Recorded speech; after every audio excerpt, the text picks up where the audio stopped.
Sushant case में ED ने रिया चक्रवर्ती के भाई से 18 घंटे पूछताछ की। ईडी ने मनी लॉन्ड्रिंग केस में रिया के भाई से पूछताछ की। शौविक चक्रवर्ती से कल सुबह से पूछताछ शुरू हुई, जो पूरी रात तक चली।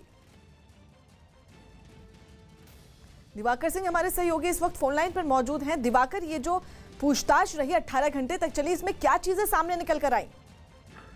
देखिए, शौविक चक्रवर्ती को शनिवार को दोपहर करीब 12:15 बजे वो ईडी दफ्तर पहुंचे थे और उसके बाद से ईडी लगातार उनसे पूछताछ कर रही थी और ईडी ये जानने की कोशिश कर रही है कि आखिर जो सुशांत के अकाउंट से पैसे ट्रांसफर हुए या फिर शौविक चक्रवर्ती और रिया चक्रवर्ती के नाम पे जो प्रॉपर्टीज है उसके दस्तावेज वो जमा करें। और खास तौर पर जब शुक्रवार को शौविक चक्रवर्ती से पूछताछ हुई थी, उस दौरान भी ईडी ने शौविक चक्रवर्ती से पूछा था कि आपका कितना अकाउंट है, कि उस अकाउंट में कितने पैसे हैं, आपके पास कितनी प्रॉपर्टी है, आपकी बहन के पास कितनी प्रॉपर्टी है।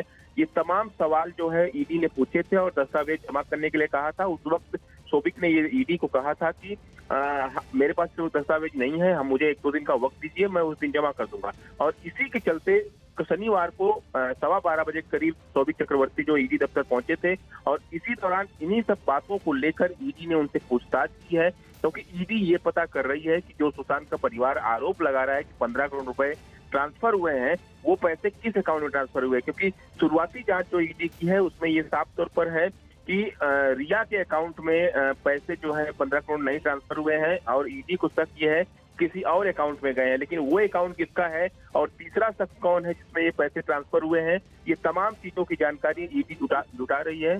और कहीं ना कहीं अब